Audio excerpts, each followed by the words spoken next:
natin sabihin, God is good. And all the time, yung malakas na malakas, God is good. And all the time, God is good. Again, good morning. Kung pwede po pakisabi sa iyong katabi, I'm glad that you are here, kapatid. Ako'y nagagala at naririto ka. So sa ating pong children, ages 4 to 10 years old, kayo po ay ini-invite natin sa ating children's area. Ayan. Andun yung ating magaganda, masisipag, na mga teachers po natin. Okay. Ayan. Muli, isang mapagpala, ayan, malamig na umaga. Sa bawat isa po sa atin, tayo po ba ay nagagalak sa umagang ito? Amen? So, ayan po. So, ihanda po natin ang ating mga puso. Ayan. Ang ating Biblia. Ayan, Bible. Kung may mga Bible po tayo. At salamat po sa Diyos ang maghahatid po, magbabahagi ng salita ng Panginoon ang ating masipag, kapatid, manggagawa, sa ubasan ng Diyos. Ang ating coordinator sa JIL Pascam 2, isa pong malakas na palakpak sa Diyos sa buhay po ni Sister Vilma of Lipias. Praise God. Hindi po yung mas malakas pa diyan para sa Diyos. Hallelujah! Huwag po natin sipirin ang Panginoon. Yung mas malakas pa po yan. Hallelujah, Lord! Purihin ang Diyos. Hallelujah! Pag para sa Lord po, ibibigay natin ang pinaka-mainam. Amen po ba? Pinakamainam na palakpak, pinakamainam na ngiti. Sige nga po sa inyong mga katabi. Ibigay niyo na yung best smile na kaya niyong ibigay sa oras na ito. Amen. Sige po. Ngitian po natin ang ating mga katabi para i-welcome po natin ang kanilang mga presensya. Sige po, tapikin niyo, sabihin niyo, huwag mo akong kakausapin. Makikinig tayo ng salita ng Diyos. Amen po ba? Amen. Sige po, minsan pa, palapakan po natin ang ating Panginoon. Praise the Lord. Okay, so sa ngayon po, tayo po ay mag-aaral ng kanyang salita. Ano po dyan? Basahin po natin na sa PowerPoint. Ano po sabi dyan? Breakthrough, kindness that brings favor. Yan, praise the Lord. Yan po yung topic natin ngayong buwan. So ngayon, meron po ako inihandang mensahe. Ang akin pong inilagay na title ay God's kindness leads to repentance sa Romans 2:4. Samahan niyo po ako sa aking pagbabasa. Sabi po dyan, meron na po tayong Bible, tama po ba? Sabi po ni Ate Tere, ihanda na ang Bible, ang ating sandata. At sabi po dyan, or do you disregard the riches of His kindness, tolerance, and patience, not realizing that God's kindness leads you to repentance. Sige po tayo tumuhat manalangin. Panginoon, minsan po o Diyos, punong-puno ng excitement ang aming puso sa pag-aaral po ng iyong salita. Dalangin po ng aming puso, patuloy na buksan mo ang aming spiritual understanding, ang aming spiritual ears, O Lord. Nasa kayo naman po, O Diyos, ang aming pag-uusapan. Pakikinggan sa lugar na ito, O Diyos, kami po ay malayang makasusunod sa nais mo at tunay ng pagpapalat biyaya ng kaligtasan ay patuloy po namin matanggap sa pangalan po ng aming Panginoon. So, si pagkakatiwala po namin sa iyo, kupuan ng programa, not by might, nor by power, but by your Spirit alone, ay nagdideklara po ako ng tagumpay sa pangalan po ng aming Panginoon. So, sa iyo, Diyos, aming pong pagtitiwala. In Jesus' mighty name we pray. Amen and amen. Sige po, malakas ang palakpak para sa Panginoon. Praise the Lord. Sino pa makapagsasabing mabuti ang Diyos? Amen. Iyatas po natin ating mga kamay. Iwagay po natin mabuti ang Diyos. Amen po ba mabuti ang Diyos sa lahat ng panahon, sa lahat ng pagkakataon, tunay na mabuti po ang Diyos. Ako po, pag nag-aaral ng salitang to, naiiyak ako kasi pag inaalala ko po yung buhay ko na walang direksyon, lubog sa utang, walang patutunguhan. Pero nang ako po ay masumpungan ng Diyos at matanggap ko ang kaligtasang ibinigay ng ating Panginoon, nanliliit po ako sa harapan ng Diyos. Tunay na mabuti po ang Diyos sa anumang kalalagayan ng ating buhay. Bagamat ngayon po, alam natin, hindi pa natag ang ating puso. Hindi pa natag ang ating isip sa nangyayari po sa mundo. Tama po ba? But we are a Christian, anak po tayo ng Diyos. Tayo po ay lumuluhod sa pananalangin at alam po natin yung hindi natin magagawa, may magagawa ang Diyos na mabuti. Amen po ba?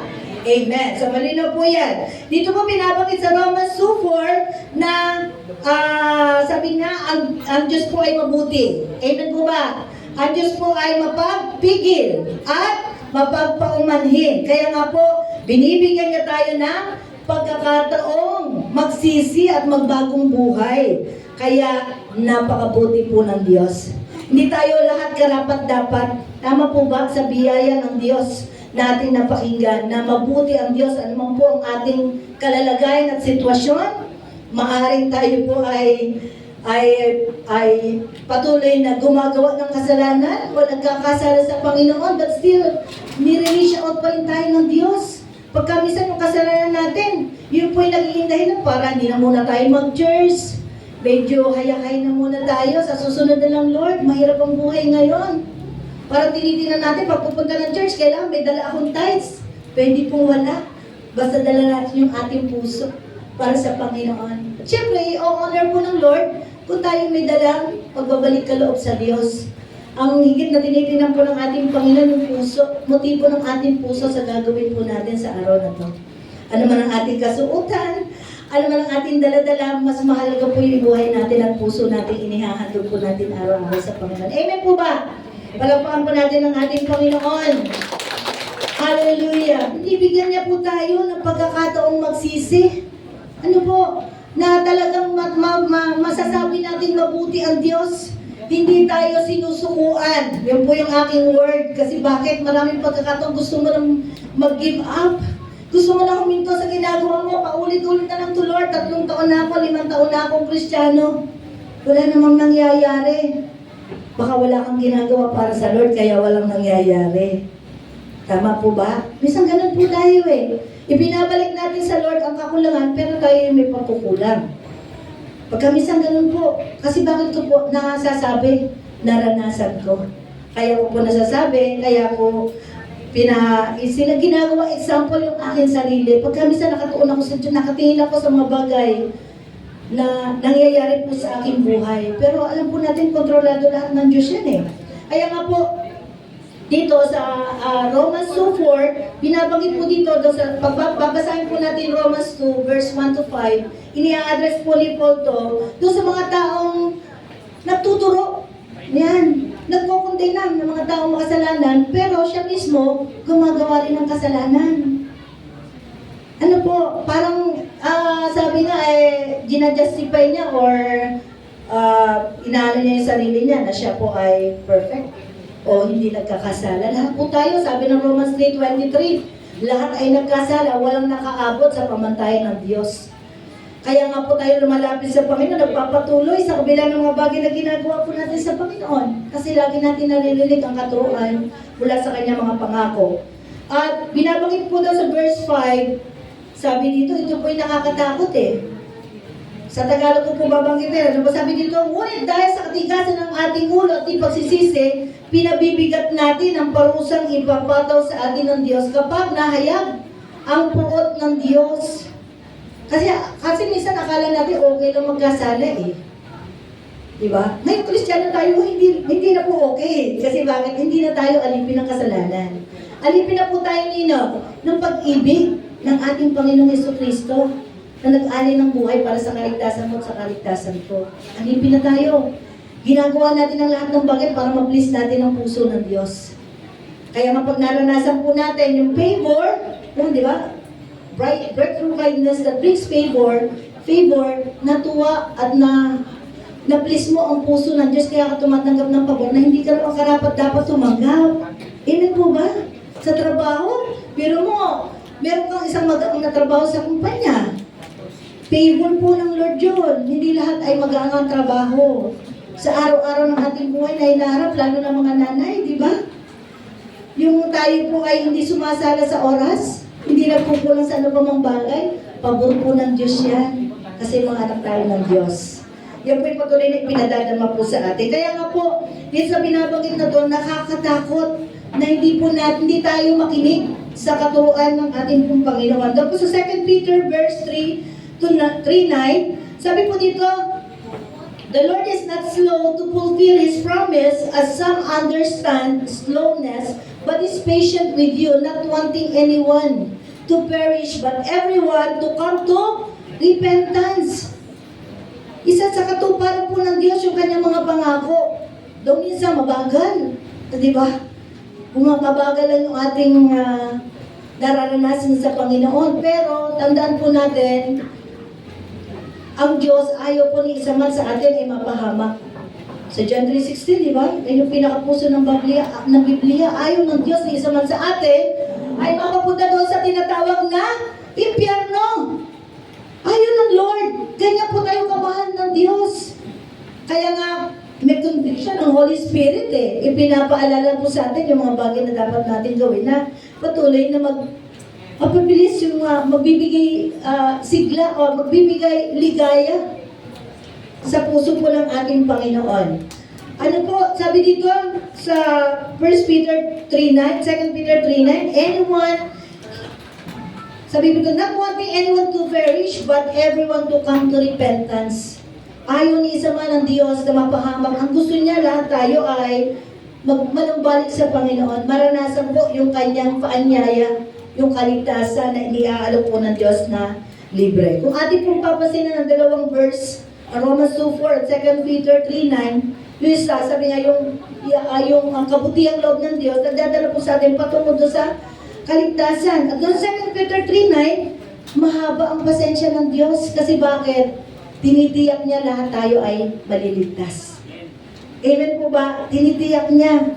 Kaya nga po pagka minsan, depende po kasi sabi nga merong, kumbaga sa estudyante, may slow learner at may fast learner, tama po ba? Kaya sabi ba sa biblical naman, hindi lahat ng nauuna, nahuhuli at ang lahat ng nahuhuli ay nauuna. Kanya-kanya po tayo ng dilim pagdating po sa salvation, naniniwala po ba kayo tayo doon? Kanya-kanya po tayo ng kaligtasan. Kaya nga po, dapat sa oras po ito, makinig na tayo sa paanyaya po ng ating Panginoon. Mayaman po ang biyaya at habag ng Diyos para maranasan po natin. Sabi po ng kanyang next slide, sabi po dyan, seeing the riches of His kindness. Yung kindness niya, sabi po doon, God acts for our good even when we rebel. Ipinakita na po ng Diyos, inaksyonan na niya.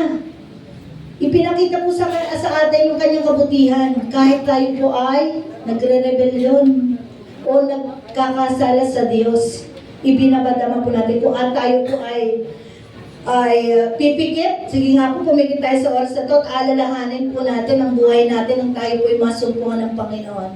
Saan po kaya tayo natagpuan ng Diyos?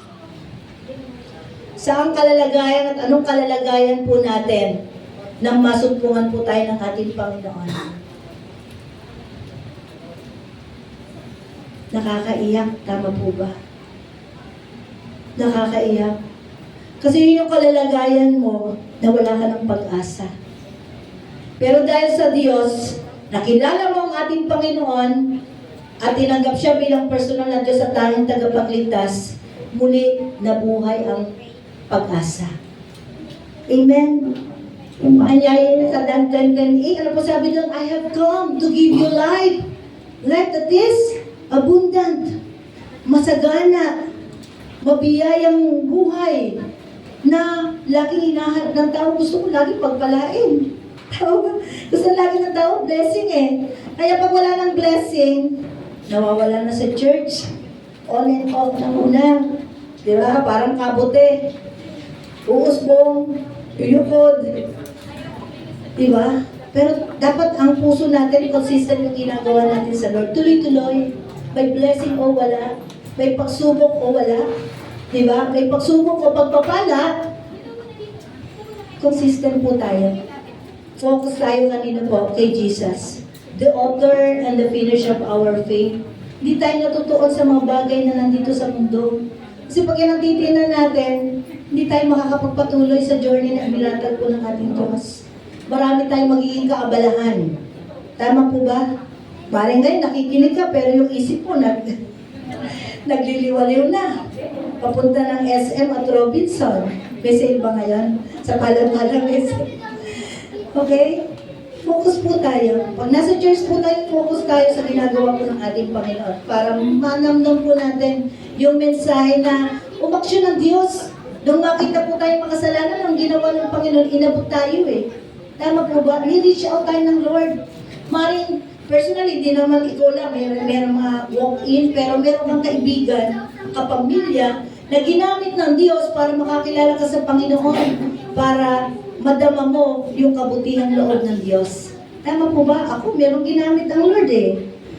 Ang daming pagkakataon ay inaabot ako ng kanyang salita. Mga tao na nire-reach out ako, mamaya, ate tayong gawain. Pero tumatakbo lagi si Ate B eh. Tumatakbo ko, umiiwas ako. Lagi akong may dahilan. Di ba? Sabi nga, pag gusto, may paraan. Pag ayaw, may dahilan. Hindi ako nauubos ng dahilan. Kasi bakit? Ayoko ma-corner. Ayoko munang ma-born again. Kasi marami akong negative na naririnig patungkol sa born again. Yan yung tithes and offering. Yan ang unang-unang ayaw na ayaw ko ng araw. Pero alam niyo po, dahil mabuti ang Diyos, hindi naman mahirap magbalik eh. Tama po ba? Kapag patuloy kang pinagpapala ng Diyos, binibigyan ka ng masaganang buhay, magandang trabaho, ano po, magandang sasakyan, marangyang bahay, mahirap pong magbalik. Hindi po mahirap. Madali lang magbalik sa Lord. Kasi alam mo, may ibabalik pa ang Lord. Siksikliklik. God is a God of multiplication. Amen po ba? Hindi siya God of subtraction. Laging pinararami niya. Ano mang meron po tayo. Amen po ba? Amen. So number 2, sabi po, tolerance. Diba? Mapagparaya po ang ating Panginoon. He holds back immediate judgment. Diba? Dapat nakatulan na tayo eh. Patungo saan? Sa impyerno. Pero dahil mahal na mahal ka ng Diyos, may mabuting loob ang ating Panginoon, hindi niya agad hinatulan ang anumang bagay na ginagawa mo. Kaya nga, hindi na parito ang Panginoon para sa mga makasalanan. Naparito siya para sa, hindi na parito ang Panginoon para sa mabubuting loob, kundi naparito ang Diyos para sa mga makasalanan, para bigyan ng pagkakataong muling magsisi at maranasan yung kaligtasan na ibinabahagi po ng ating Panginoon. Ganon po kapag paraya ang ating Panginoon. He holds back immediate judgment. Dapat patungo ka doon sa impyerno. Pero ngayon, you are entitled to go to heaven. Amen po ba? Palakpakan po natin ang ating Panginoon. Yung mas malakas pa pong palakpak doon, hindi na kaya excited. Hallelujah! Patungo tayong lahat sa langit. Huwag lang kayong bibitaw sa Panginoon. Sabi po naman, number 3, patience. He gives time for hearts to soften. Yung puso natin matigas. Ako po yan. Puso matigas talaga. For how many years? Mag-asawa po kami ni Kuya Hermie. Nakasal kami sa Katoliko. Born again ang asawa ko. Matigas ang puso ko eh. Itong takot mangyari. Wala, mga babae. Meron sino dito may karakter na medyo matapang-tapang. Malakas ang ano ba? Ang karakter. Na kaya pag isang salita pa lang, takot na si Kuya. Meron ba dito nun? Hindi naman takot. May respeto lang. Ibahin natin yung word. Ano po, hindi takot. May respeto lang. Nagmamahal lang ng sobra kaya nakakasunod. Tama ba, Kuya? Tama po mga Kuya? Nagmamahal po tayo. Kaya natin gawin para sa ating minamahal.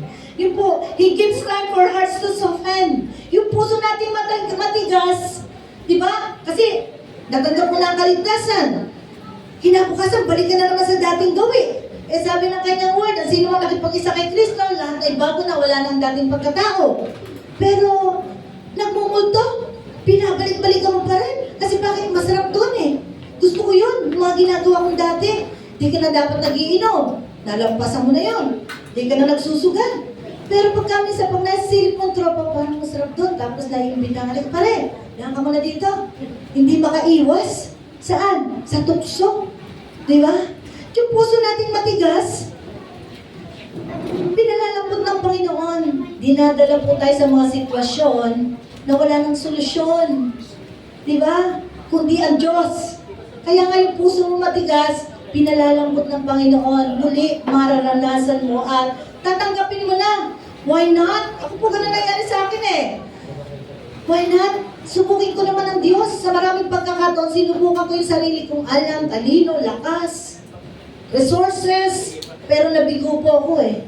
Pero nung ako po ay madalas sa isang church, yung Mateo 11:28, lumapit kayong lubhang, napapagal at nabibigatan sapagkat kayo aking pagpapahingahin. Sobrang pagod na ni Ate B. Sobrang hirap. Ang hirap mag-abroad. Ang hirap na malayo sa pamilya, sa asawa at mga anak. Habang binibilang mo yung sweldo mo, kasama ang luhang tumutulo sa sobrang lungkot. Kasi bakit? Una lungkot ko, binabayad lang sa utang yung sahod ko, walang nangyayari. Diba? Ang hirap nun. Lahat ng pagpapagal mo, wala kang nakukuha. Pero alam niyo po, yung binabangit po ditong pusong matigas, nang sabihin ng pastor na lumapit kayo lubang napapagal, nabibigatan. Sobrang bigat ng aking puso. Sobrang pagal ng aking katawan. Sapagkat sinubukan ko maraming bagay para makauwi na agad ako. Nagdo-double time ako para sa kumita ng pera. Kaya nga sobrang stress ko eh. Pero nung ako po'y masumpang kong gawain ng Panginoon, nakakilala ko sa Diyos, tuwan-tuwa ako. Ang dami ko palang na-miss na pagkakataon na i-bless ako ng Lord. Pero bulag at bingi ako sa katotohanan ng kanyang salita. Yung mga tao na inaabot ako sa pamamagitan ng tracts, iniimbitan ako sa mga gawain ng Panginoon, never kong binigyan ng pansin at binigyan ng pagkakataon at oras para maisama nila ako sa church. Pero that time, nahuli ako ng Lord. Sa dami ng aking karanasan, sabi ko, why not? Subukin ko ito, magpaparagod na naman ako. Pag in-invite niya ako, next time, di ko na siya makikita. Pero ibang naging way ng Lord eh. Natanggapin ko ang Panginoon bilang aking Panginoon tagapagligtas sa church, nag-iba lahat ang plano ko. Nakapirma po ako ng panibagong kontrata at doon nagsimula po muli yung buhay ko. Nakasama na ang Diyos. And that is the start na ako po ay pinagpala ng Panginoon. Nasumpungan ko po ang kapahingahan, nasumpungan ko po ang kaligtasan. Yung kalakasan na gagaling sa Diyos sa araw-araw. Dati, homesick ako. Pero nung na-born again ako, wala nang panahon ng homesick. Sobrang busy na sa gawain ng church. Naging door-to-door yung buhay ko. Lalabas ako sa aming bahay, patungo sa church. Lalabas ako sa church, patungo sa bahay. Ganun po yung naging buhay ko sa Hong Kong. At napakabilis na mga pangyayari. Naka 12 years pala ako. Dati ayaw kong tumagal ng 4 na taon. Naka 12 years po ako dahil sa galak nakasama ko ang presensya ng Diyos sa araw-araw. Palapakan po natin ang ating Panginoon. Yung mas malakas mo ng palakpak. Hallelujah. Kaya kung nalulungkot kayo, di ba? Sino ang solusyon? Si Jesus. Buong puso. Lagi natin kakausapin at makikipag-ugnayan tayo lagi sa Diyos para ano man yung concern ng ating puso. Diba? Hindi tayo mahihirapan because God is with us. Diba? Kasama natin ng Diyos. Pag minsan kasi Kristiyano na tayo, hindi naman natin ina-acknowledge ang Lord eh. Pag may kailangan lang, doon mo naalala, Lord, samahan mo naman ako, please lang oh. Gusto ko makapasa, gusto ko makakuha ng magandang trabaho. Tama po ba? Pero pag walang problema, wala lang. Hindi na nga nagpasalamat pag-gising niya. Mama, ano ba pagkain dyan? Nakakainin. Pagkakain, alis na. Takbo na. Wala nang prayer yun. Diba? Kaya nga po, yung puso natin matigas, doon natin makikita yung sarili natin.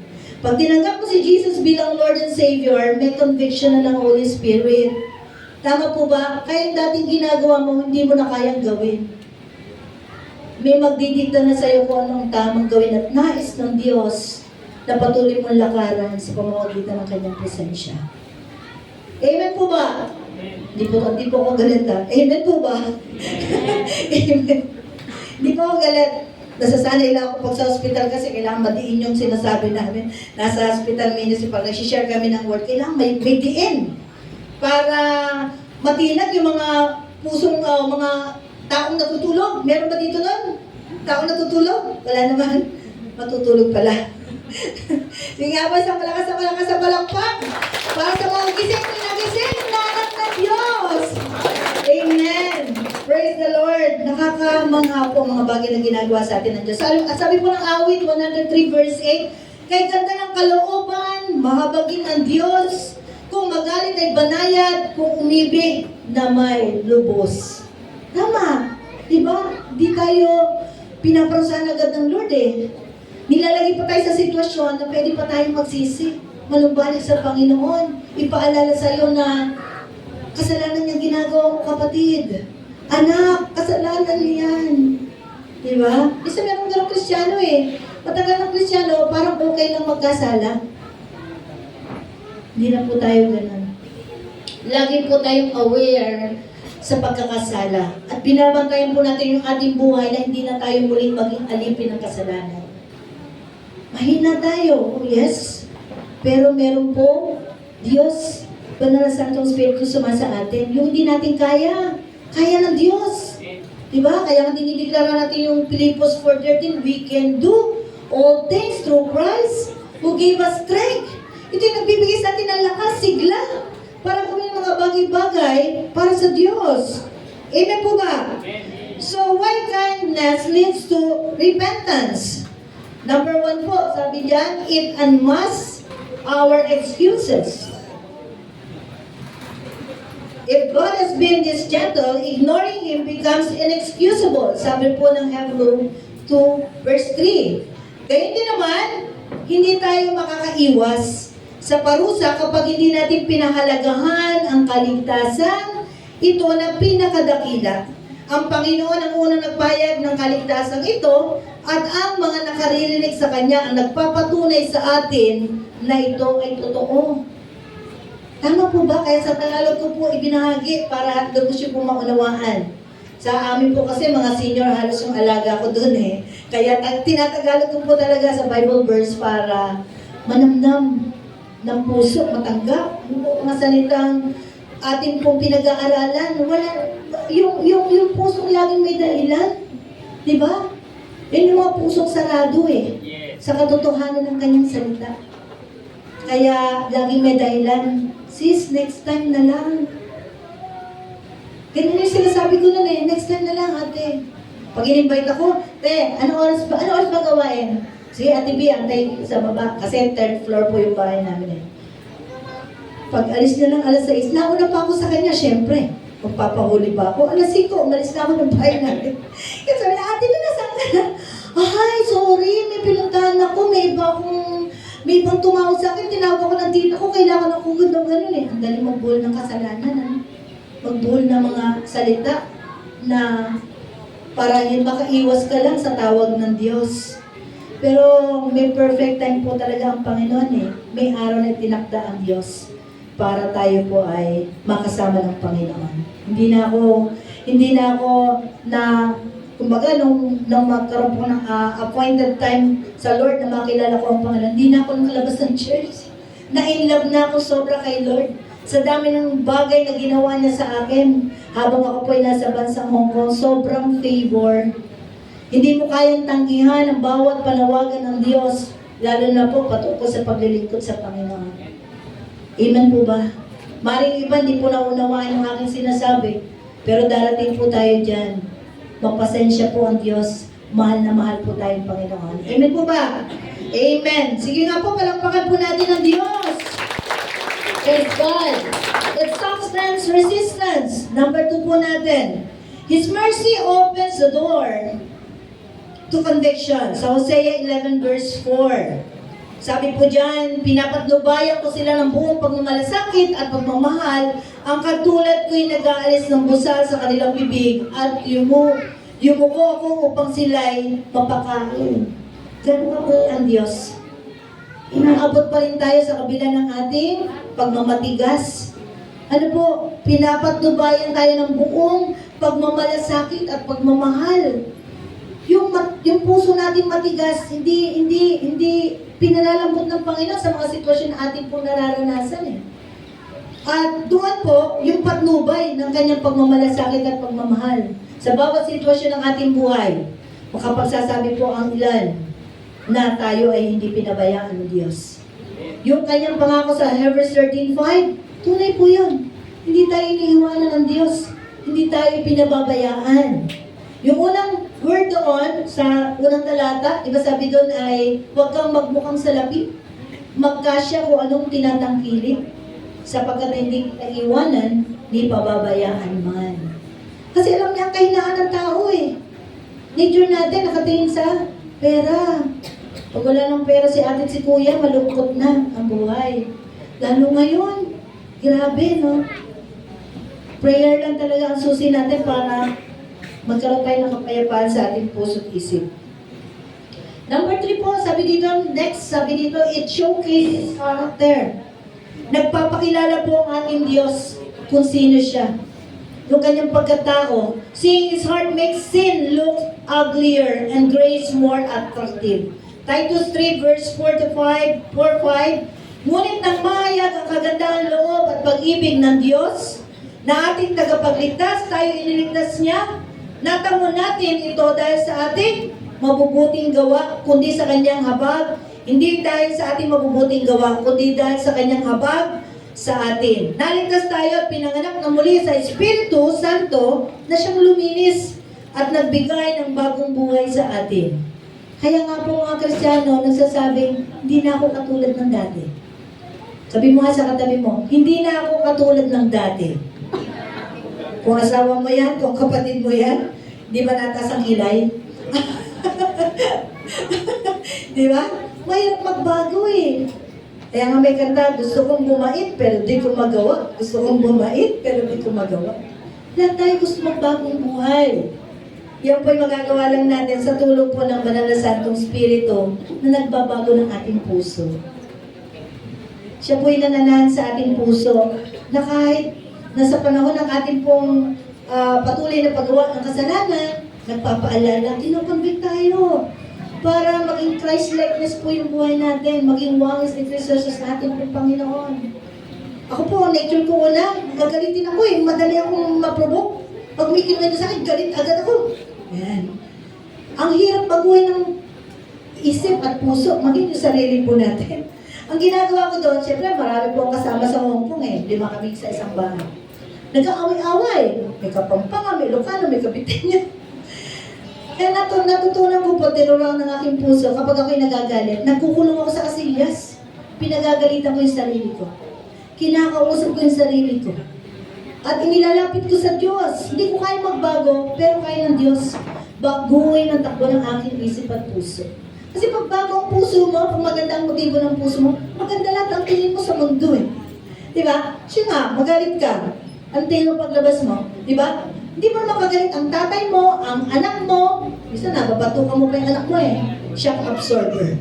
Kasi ito nakita mo una eh. Galit ka sa asawa mo, hindi mo napalo, di paluin ang anak. Ikaw talaga. Diba? Doon na pupunta yung galit mo. Kaya nga dapat chinecheck natin lagi yung puso. Diba? Kasi pag ang puso mo natin mabuti, maganda, malinis, lahat yan. Matamang mong pakikinggan ang bawat sasabihin sa'yo. At uunawain mo ang bawat sitwasyon. Lalawakan mo lahat ng bagay na yung nakikita. Tama po ba? Kasi bakit pag-ibig na ni Kristo Jesus yung ibinuho sa iyo? Diba? Nung maksalanan pala tayo, mahal na tayo ng Diyos eh. Nung tinanggap mo si Jesus bilang Panginoon tagapagligtas, ibinuhos na niya yung pag-ibig niya sa ating puso. Kaya hindi natin kaya magmahal, pero ngayon, kaya natin magmahal kahit sa ating mga kaaway. Hindi agad, syempre minsan tao ka pa rin eh. Nature pa rin ng tao, madaling magalit, madaling magtampo. Pero maganda nun, meron kang Diyos na nilalapitan, Lord, ayusin mong puso. Alam mo yun eh, kilala mo ang sarili mo higit sa sino pa man. Nanay mo, tatay mo, asawa mo, mas kilala mo sarili mo. Tama po ba? Mas kilala natin ating sarili, kaya huwag natin tuturo yung mali natin sa iba. Baka tayo may pagkakamali, kaya mali yung tingin natin sa ginagawa nila. Nagkakaroon tayo ng ibang motibo. Tama po ba? Amen. So, ganyan pa lang po, nagpapakita na ang Diyos sa kakaibang pagkatao ng Diyos. Mabuti, diba, kamangha-mangha, mapaghimal ang Diyos. Wala ka nang, lahat ng sasabihin mo talagang kulang ang salita, kulang ang gawa na pwede mo ibigay sa Diyos para ipadama mo ang iyong taus-pusong pagmamahal sa Panginoon. Sabi po ng ating next slide, how this reshapes our attitude towards others. Yan, how this reshapes our attitude towards others. Paano naman tayo hinuhubog? Ito, yung sa loobin natin para sa ibang tao. Diba? Number 1 po, no room for harsh judgment. Meron ba ditong judgmental? Diba? Meron ganung Sabi po diyan, divine kindness delays wrath, we can delay criticism. Matthew 7:1, verse 1 and 2, huwag ninyong hatulan ang inyong kapwa upang hindi kayo hatulan ng Diyos. Sapagkat hahatulan kayo ng Diyos ayon sa hatol na inihahatol ninyo sa iba. Ang panukat ninyo sa iba ay siya ring ipanunukat sa inyo ng Diyos. Tamang sukat, ano? Kung anong ginagawa natin, di ba?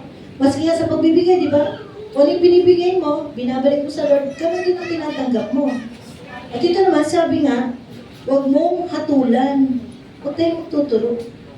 Diba? Minsan tayo naman tayo nagkamali, matuto tayong ma-admit kung ano pagkaka. Alam niyo po, dati hindi naman ako minsan, parang ma-pride ako, hindi ako agad tumatanggap ng pagkakamali. Pero nakasanayan ko na eh. Pag nakasanayan niyo na, nagiging lifestyle niyo na yun, hindi na mahirap. Ano po, hindi na mahirap. Kaya nga, no room for harsh judgment. Walang silid para sa malupit na, sa Tagalog po ito, paghatol. Na tayo, tao lang, hinahatulan natin yung ating kapwa. Eh kung hinatulan kaya agad tayo ng Diyos, saan kaya tayo ngayon? Yung po naalala ko kanina, tama. Kung nahatulan pala ako ng Diyos, Lord, hindi na po ako makakapagturo. Wala akong pagkakataong maibahagi sa kanila ang iyong salita. Diba? Doon ko po nakita yung yaman ng kabutihang loob ng Diyos. Sinisikap niya tayo na abutin. Ano man ang ating pangailangan, ano man ang ating sitwasyon, ano man ang ating kalalagayan. Ganyan kalawak ang pagmamahal sa atin ng Diyos. Diba? Kapag ang ating, lahat po tayo may lakbayan. Naniniwala po ba tayo doon? Lahat pa tayo naglalakbay. Sa lakbay ang itinalaga po ng Diyos. Meron tayong focus, yung reward, si Jesus Christ. Kaya nagtitiis tayo nagtitiyaga tayo hanggang wakas. Yan po ang pangako ng kanyang salita. Yung nananatiling tapat hanggang wakas, ang siya lamang maliligtas. Hindi lahat ng tumatawag ng Panginoon ay maliligtas. Kundi yun lamang nananatiling tapat sa Panginoon. Amen. Okay, next sabi po dyan, compassionate becomes instinctive. Kumbaga yung pagiging mahabagin, maawain, nagiging na sa atin, nagiging likas na, hindi na mahirap. Ano po sabi po dyan, remembering God's patience with us fuels patience with us slow to change. Yung pasensya na nadama po natin mula sa Panginoon at pagmamahal na galing po sa Diyos, ibinabahagi na natin sa maraming tao ngayon. Marami tayong nai-invite. Minsan, inimbitahan mo na, pinakain mo na sa McDonald's.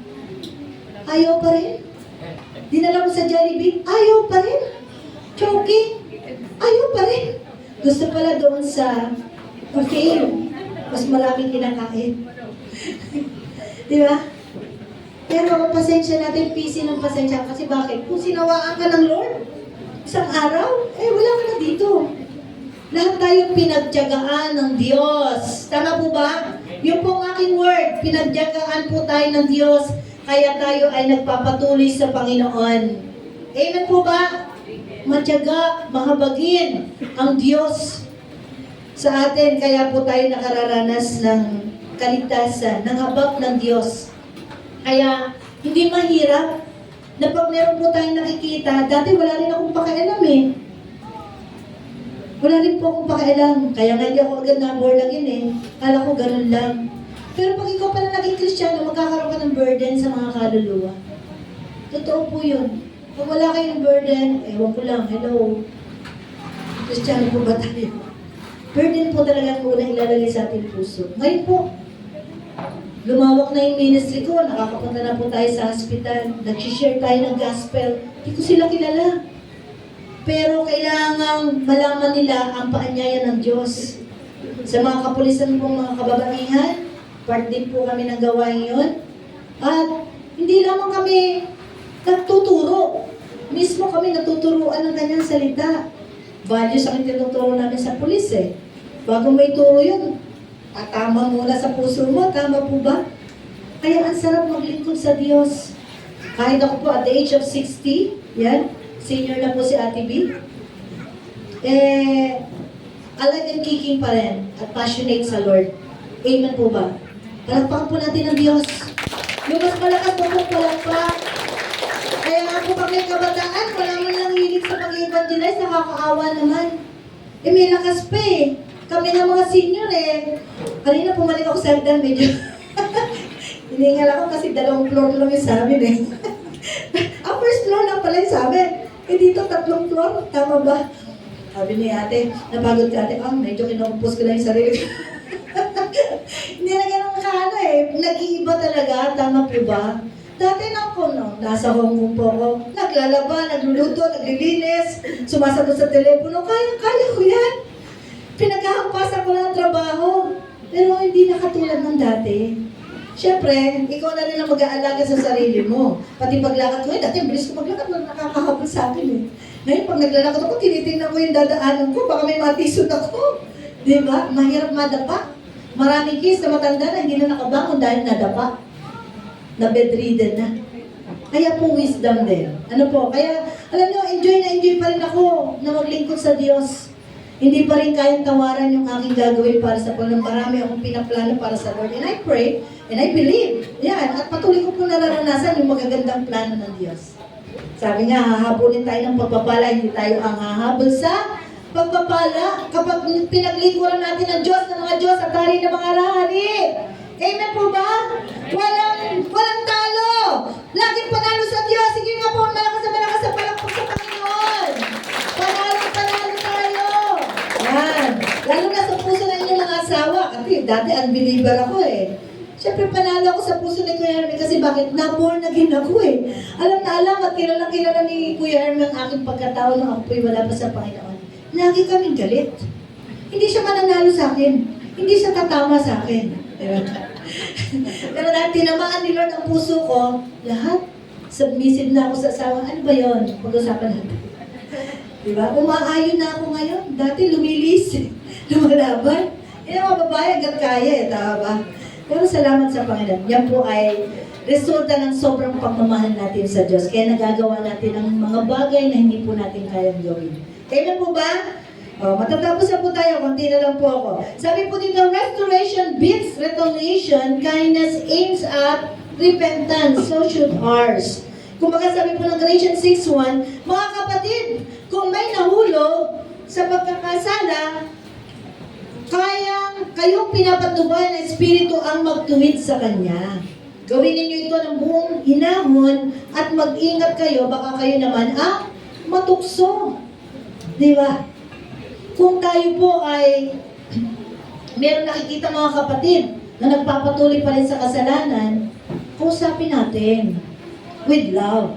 Di ba? Rebuke is better than hidden love. Kasi mahal natin sila. Gusto natin mangyari yung nangyayari sa buhay natin. Ako po gusto ko lagi na i-impart yung blessing eh. Kasi alam ko kung ano yung blessing na galing sa Panginoon sa pagsunod po sa kalooban ng Diyos. Ay nai-enjoy ko yung kanyang pangako, yung abundant life that is full, di ba? Kasiya-siya, ganap, pinagpalang buhay. Dati, kailangan mo pa mag-abroad para maranasan mo yan. Pero ngayon, unti-unti nang natutupad ang pangarap mo dahil kasama mo ang Diyos. Mabagal man, pero sigurado. Kasi dati, ano rin po ako eh. Gusto ko agad maging mayaman. Yan. Diba? Hanap buhay dito, hanap buhay doon. Pero, mali pala ang focus. Mali ang focus. Kasi dinala pa rin ako ng Lord sa tama. At doon ko naunawaan, mabagal pala, pero sure, sa langit ang punta ko.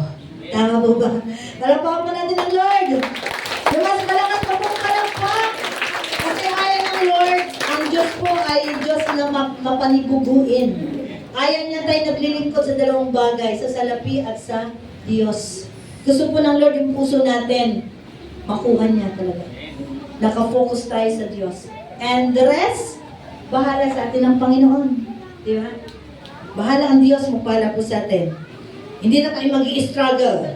Amen po ba? Okay, sabi po dito, grudges lose their grip. God's lavish mercy towards us dwarfs any offense against us. Sa Mateo 18 verse 33. Nakapag ako sa'yo, hindi ba dapat mahabag ka rin sa kapwa mo? Ganda ng word ng Lord, ano? Tama naman. Totoo po talaga, kinahabagan lang tayo ng Diyos. Hindi po tayo karapat-dapat. Pero dahil mahal na mahal tayo ng Diyos, mapagmahal ang Diyos, mabuti ang Diyos, ay talagang nararanasan po natin yung kanyang habag at awa sa maraming pagkakataon ng ating po mga buhay.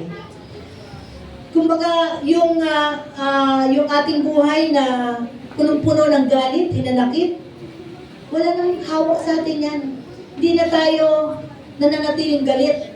Yung ating puso tinuturuan ng Diyos, laging mapagmahal at maging malawak ang ating kaunawaan sa mga bagay-bagay na ating nakikita dito po sa mundo, lalo na yung ating kapwa, na hindi natin sila hahatulan ayon doon sa mga bagay na nakita po natin. Amen? Kasi bakit pag ibabalik ko sa iyo, ako nga hindi natulan ng Diyos eh. Diba? Anong kailangan po? Iluhod natin sa panalangin ang mga kapatid natin na nagpapatuloy sa mga bagay na hindi kalugod-lugod po sa Diyos. And next, sabi po ito, last na po ito, evangelism turns relational. People taste God's heart when they meet His kindness in us. Sa 2 Corinthians 5 verse 20, sabi po ni Pablo, kaya't ako'y sugo ni Kristo, parang ang Diyos na rin ang namamanhik sa inyo sa pamamagitan ko. Makipagkasundo kayo sa Diyos. Diba? Si Pablo, alam po natin, persecutor ng maraming Kristiyano. Mananampalatayang Kristiyano. Pero na siya po ay ma-born again, ma-encounter si Lord, si Jesus, ang ating Panginoon. Doon niya naunawaan yung purpose ng buhay niya. Kaya ano sinasabi ni Pablo, naranasan ko magutom, naranasan ko masaktan, makulong. Ang lahat ng bagay na yun walang saysay. Diba? Ang yaman niya, ang tanging yaman niya ang dinideklara at inaangkin. Kaya ang presensya po ng Diyos sa sumasakit niya. Amen po ba? Kaya nga si Pablo, kahit ang laban, nagtatagumpay kasi bakit sinasamahan ng Diyos? Na dating persecutor, pero siya po ngayon ay ginamit ng Panginoon sa maraming tao para makilala ang Diyos. Ganon din po yung gagawin sa atin ng mga Kristiyano. Hindi pwedeng seater lang tayo. Huwag niyong enjoyin ang malamig na nakita ko na, ramdaman ko malamig na dito sa ACM ngayon. Diba? Praise God, pinagpalang lugar ng Lord. Diba, huwag natin ma-enjoy lang yung magandang senaryo, magandang awitan sa church, kundi ang laban po natin nasa labas. Sa maraming tao na hindi paligtas at walang pagkakilala sa Panginoon, yung buhay natin magamit para maihayag ang kadakilaan po ng Diyos, ang pagliligtas na gagawin ng Diyos. Kaya nga nagkakaroon ka ng relasyon. Dati wala ka lang pakialam sa Kanya. Pero nung na-invite mo siya, nagpapatuloy, lumalalim yung pagiging magkaibigan niyo. Tama po ba? Kasi nung nag-akay sa akin, suki ko lang sa card yun eh. Sa Hong Kong kasi meron doong phone card. I-scratch lang yun. Papasa mo lang yung number, kita ka na doon. Diba? Doon ako na-convert bilang isang Kristiyano. Hindi ko mapahindian. Ang dami niyang kinukuhang card. Sayang naman ang tutubuhin ko. Tubo pa rin. Diba? Ganun ako kaano sa pera nun eh. Kukwentahin ko yung tubo sa card, kita ko sa part-time, kita ko sa patubo ang pera, ganun kagaling si Ate B sa pagkita ng pera. At nung na-invite niya ako, nagpatuloy yung magandang relasyon namin. Hindi na kami nagkukuha na lang ng card. Bawat kuha niya, may kwento na siya patungkol kay Jesus. Kaya na-curious ako.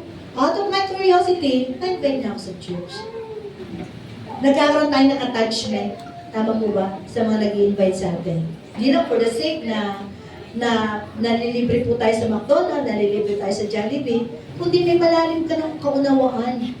patungkol sa gagawin ng Diyos sa buhay mo. And personally, nararanasan ko rin yung blessing. Nung tinanggap ko si Jesus bilang Lord and Savior, nagsimula ng mga answered prayer.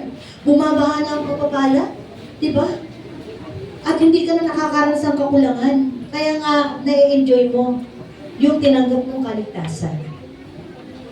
Kaya nagpapatuloy na sa pamagitan po ng bawat buhay na naririto, maging instrumento po tayo ng Diyos para sa kaligtasan ng maraming tao. Huwag tayong maging pipe at bingi sa alam natin. Amen. Yung pong kaligtasan, yung kabutihang loob ng Diyos, hindi po yan ginamit ng Panginoon para lamang tayo maligtas. Kundi, yung puso nating matigas, lahat naman tayo matigas ang puso natin eh. Kasi bakit? Makasalanan nga tayong lahat eh. At alam po natin, ang kasalanan ang naghihiwalay sa tao at sa Diyos. Kaya nga matigas yung puso mo na masumpuan ka ng Panginoon. Punong-puno ng kasalanan, galit, hinanakit, hindi pagpapatawad. Kaya hindi mo makita yung glory ng Lord. Hindi mo marinig ang patungkol sa kaligtasang iniaalok ng Diyos. Pero pag naranasan mo ang pagpapala at biyaya ng Diyos at kaligtasang dulot ng kanyang presensya, may enjoy mo yun, hindi po pwedeng hindi mo ibabahagi. Diba? Hindi mo pwedeng hindi i-share. Ako nga po pag may naupo lang sa bus konting kwento ba, ay ate, anak mo, gagawa ka ng ano, sino po dito ganun, gagawa tayo ng means ng communication. Diba? Sa simple, bisa may dala siyang pagkain, may dala siyang ano, na nakakapag-start ka ng isang, ng evangelism. Nadadala mo siya patungo doon sa pagtanggap sa Panginoon. Diba? Sa hospital, napakasarap po mag-share ngayon. Talagang bukas na bukas ang puso ng mga tao. Lalo na po ngayon, sa panahon na nangyayari, ang ganda mag-share. Ano po kami, Thanksgiving dyan sa Amaya, Paskam Dos, lahat gusto ng panalangin ng pagtanggap. Noong na po namin naranasan yan sa maraming panahon at pagkakataon na kami po namimigay ng gas, inaabot lang. Pero yun yung pagkakataon na binabahagi mo na yung kaligtasan, nadama nila yung pagmamahal ng Diyos sa kanila na sa kabila ng hirap na dinaranas nila sa buhay, merong Diyos na solusyon sa lahat ng problema kanilang nararanasan. Kaya sabi ko, uulitin natin yon twice a month or every week kung kinakailangan para lamang madala natin sila sa church. Sa panahon po ngayon, marami pinipiling magstay sa bahay. Nalulungkot ako pag ni-encourage ko, ate, may kapatid, may gawain. Wala akong pamasahe. Nakakalungkot. Nakita yung kalalagayan niya, pero hindi nakita yung magbibigay ng pamasahe sa kanya. Kasi po kami na, umahayo kami, minsan wala akong pamasahe. Nakalakad ako, wala akong pamasahe. Pagsakay ko sa jeep, naku, praise the Lord, kakilala ko yung nakatabi ko, binati agad ako, ate, oy, syempre, Krimeto, alam mo sis, nakalimutan ko yung pitaka ko, pwede ba yung pamasahe mo ako? Ililibre naman talaga pala niya ako. Isang ganun nagko-connect tayo sa presensya ng Diyos. Kaya na natin nararanasan yung favor ng ating pong Panginoon. Tama po ba? Palakpakan nga po natin ang ating Diyos. Hallelujah! Ang dakila at mabuting Diyos. Mas malakas pa pong palakpak dyan. Praise the Lord! Praise the Lord! Nakakaintindihan po ba tayo sa maiklit mensahe ng Panginoon? Huwag po natin pagdamot yung ating buhay. Minsan lang, sabi nga yung buhay natin, ibinigay po ng Diyos yan for a purpose. May layunin po yung buhay na ibinigay po sa atin ng Panginoon. Huwag nating sayangin yung pagkakataon at ibahagi po natin yung karanasan natin sa Lord. Para mas marami tayo, ma-enjoy natin, mapuno ang church na kumikilala po sa Panginoon. Amen po ba? Sabi po ng ating conclusion, yan, tuwa-tuwa na marami, uwi na tayo. Salamat naman. Okay, sabi ko ng conclusion, be kind and tender-hearted, forgiving one another, just as in Christ God forgave you. Ano po? Yan po yung kumbaga, kailangan talaga maging mabuti tayo maging malambot yung ating puso. At mapagpatawad, kasi bakit? Una tayong pinatawad ng Diyos. Yan po yung una natin tinanggap, kapatawaran bago ang kaligtasan. Tama po ba? Amen. Amen. Yan po yung unang karanasan natin sa Panginoon. Pinatawad tayo. Hindi niya tiningnan ang anumang kasalanang meron po tayo. Hindi niya tayo hinatulan. Hindi niya hinangganan yung kaya niyang gawin sa buhay mo. Kundi na ikaw ay makita ng Panginoon, tiningnan niya yung buhay mo na ay precious sa paningin po ng Diyos. Sabi nga ng Bible, we are the apples of the eyes, of His eyes. Diba? Tinitingnan po tayong mainam ng Diyos. Kaya po sa ating pagpapatuloy sa umaga po ito, alalahanin po natin ang Diyos na mabuti na nagligtas po sa ating mga buhay ay Diyos na hindi nagbabago noon. Hindi nagbabago ngayon at hindi rin po magbabago ngayon at magpapit. Amen. Sige po tayo tumayo, awit po tayo. Isang awit. Nadalhin po natin sa ating puso kung paano natin nakilala ang ating Panginoon, kung gaano siya kabuti. Mula sa pasimula na ikaw ay nasumpungan ng Diyos, hanggang sa kasalukuyan na tunay marami nang ginawa ang Diyos. Amen. Maaaring 5 years, 10 years, 15 years ka ng Kristiyano, sobra-sobra na yung blessing na tinatanggap mo sa Lord. Amen. Kaya, let us declare at awitin po natin ng buong puso ang awit na ito na napakabuti ng ating pong Diyos. Hallelujah. Kapag tayo po ng mga awit, pasalamatan po natin ang Diyos.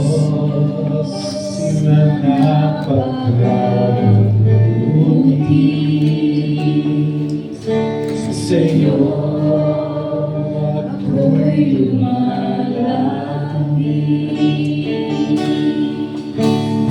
Ang kapantay, ang ibig mo tunay, karagalan at papuri, sa'yo lamang.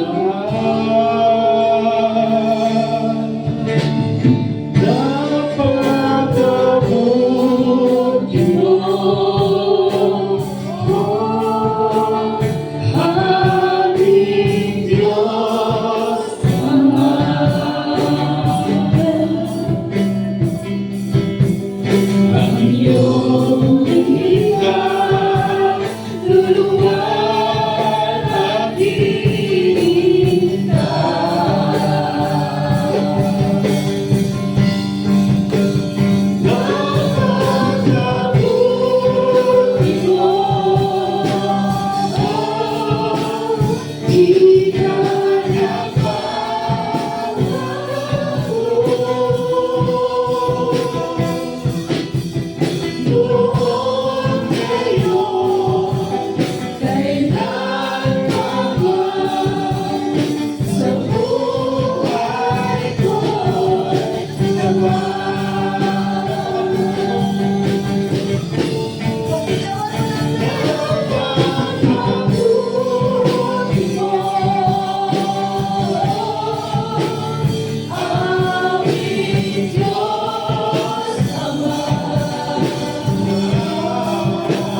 Timothy mo, Panginoon, tunay mo mo'y dakila, Diyos, na nagpapala po sa aming mga buhay. Salamat po sa maikling katuruan. Ngayong umagang ito, Panginoon, binuksan mo ang aming puso at isip patungkol po sa iyong paghahari, patungkol sa kaligtasang tinanggap po namin. Hayaan mo po, Diyos, likhaan mo kami ng isang pusong sumusunod sa iyong kalooban. Na ano man ang aming sitwasyon, ano man ang aming nararanasan, ano man ang mga problema ang kinakaharap po namin, O Diyos, ikaw po'y mas malaki pa sa mga problema ang aming kinakaharap. At kami nananampalataya, ikaw ang Diyos na nangako po sa amin na hindi kami iiwanan, ni pababayaan man dakilang Diyos. Kaya salamat, maging sa aming mga buhay na kung saan tinawag mo upang ibahagi ang salita ng kaligtasan. O Diyos, samahan mo po ang buhay ng bawat isa. Maging po kang bibig-labi namin, maging po kang bibig po namin ang kaligtasan na aming naranasan mula sa iyo, Panginoon, na hindi po kami titigil, O Diyos, na ipamalita ang kaligtasan na sumpungan po namin sa iyong piling. Hayaan mo po sa buhay ng bawat isa, O Diyos, patuloy na makaranas po kami ng kapahingahan at kapayapaan ng aming puso, kagalakan sa iyong presensya habang kami po ay nagpapatuloy sa pagsunod sa iyong kalooban. Pagpalain mo po ang buhay ng bawat isa, anumang pong panalangin ang kanilang nausal sa umagang to. Nananampalataya po ako, O Diyos, na ikaw ang Diyos na tumutugon ang lahat ng panalangin ng aming puso. Kaya sa oras po ito, patuloy ka po maghari sa bawat buhay, bawat puso ng mga anak ng Diyos na dinako mo sa lugar na ito, sa pangunguna po ni Pastora Dayan Rodriguez at sa kabuuan po ng kanyang mga gagawa. See this, Lord. Bless them, Lord God. Enlarge their territories. At kaya mo, Diyos, sa lugar na ito, patuloy na madakila at maluwalhati ang iyong pangalan, Panginoong Jesus. Cover us, Lord, ng iyong pong banal at makapangyarihang dugo at lagi na itaglayin po namin at alalahanin ang napakalaking bahagi po ng banal na Santong Espiritu na naghahari po sa aming puso't buhay, na mula ngayon at magpakailanman siya po magbibigay ng direction, siya po magbibigay ng tagumpay sa amin, kasama po ang iyong presensya sa pangalan po ng aming Panginoon. Sa iyo po, O Diyos, aming pong papuri. In Jesus' mighty name we pray. And everybody say aloud,